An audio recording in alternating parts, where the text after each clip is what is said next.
এই ছোট্ট ভিডিওর মাধ্যমে আমি আপনাদের স্পিচ থেরাপি সংক্রান্ত একটা গ্রস আইডিয়া দিয়ে দেবো। প্রথমত, একটা বাচ্চা তার যে স্পিচ থেরাপি প্রয়োজন এটা আপনি বুঝছেন কী করে?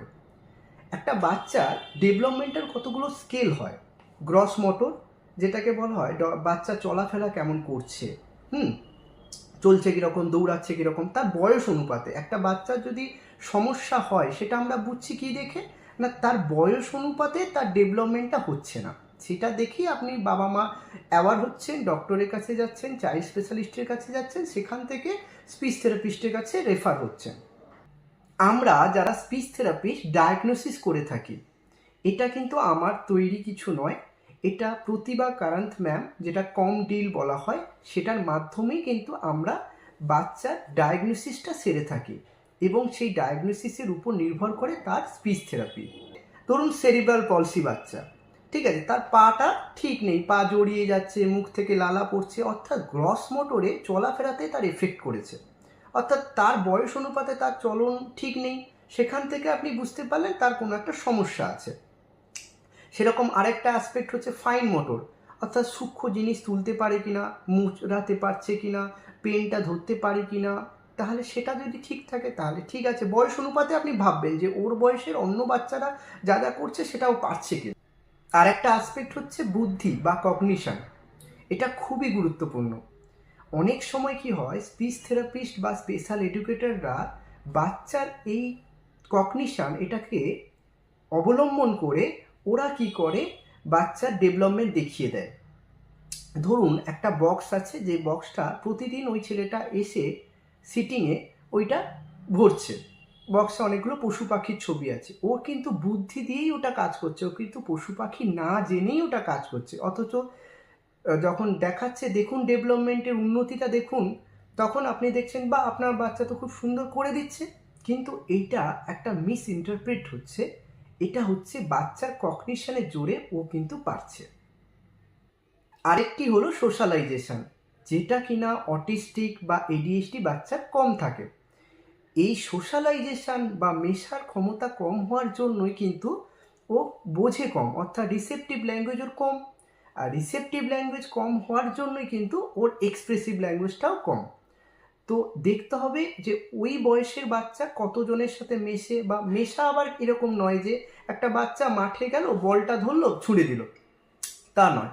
সিস্টেমেটিক্যালি যে বলটা নিয়ে যে খেলছে আর পাঁচজন যে খেলছে, এই খেলার সাথে ও মিশছে কিনা, খেলার সাথে যুক্ত হয়ে সঠিকভাবে খেলছে কিনা। যে বাচ্চাটির বুদ্ধি কম বা কগনিশন কম, তাকে আমরা বলবো এমআর বা মেন্টাল রিটারেশন। যে বাচ্চাটার সোশ্যালাইজেশন কম, মেশে না, তাকে আমরা বলবো অটিস্টিক চাইল্ড। যে বাচ্চাটার চলাফেরাতে প্রবলেম, তাকে আমরা বলবো সেরিব্রাল পলসি।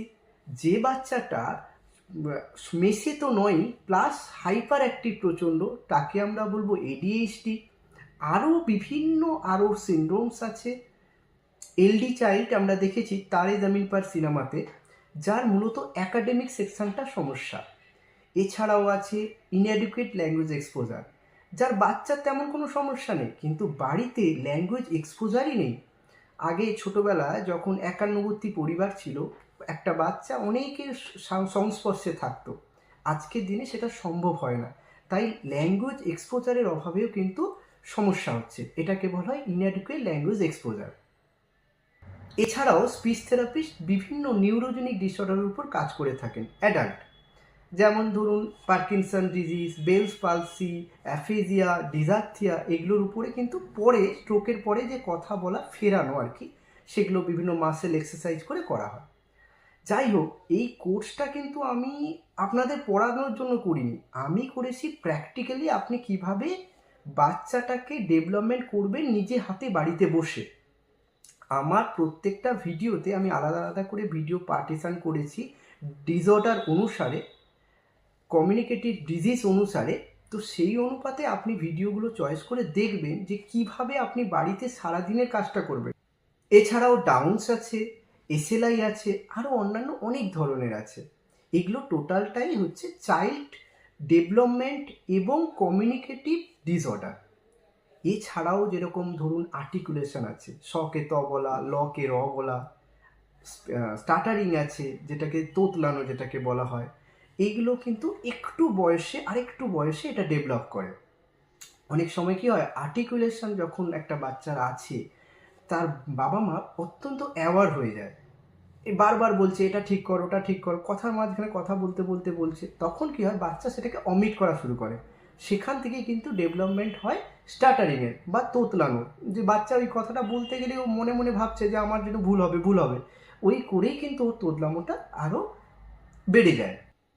শুধু তাই নয়, একটা বাচ্চার আই কন্ট্যাক্ট এসে গেছে, অ্যাটেনশন এসে গেছে, এইবার বাচ্চাটা অল্প অল্প করে কথা বলছে, দু চারটে ওয়ার্ড জানে, সেখান থেকে কি করে তাকে সেন্টেন্স মেকিং করাবো, সেখান থেকে কি করে তাকে কমেন্ট ফলো করাবো, স্টোরি টেলিং করাবো, ধীরে ধীরে ধীরে ধীরে বাচ্চাটা কি করে নর্মাল স্পিচের জায়গায় চলে আসবে, সেটাও কিন্তু আপনাদের ধীরে ধীরে করে আমি দেখাবো।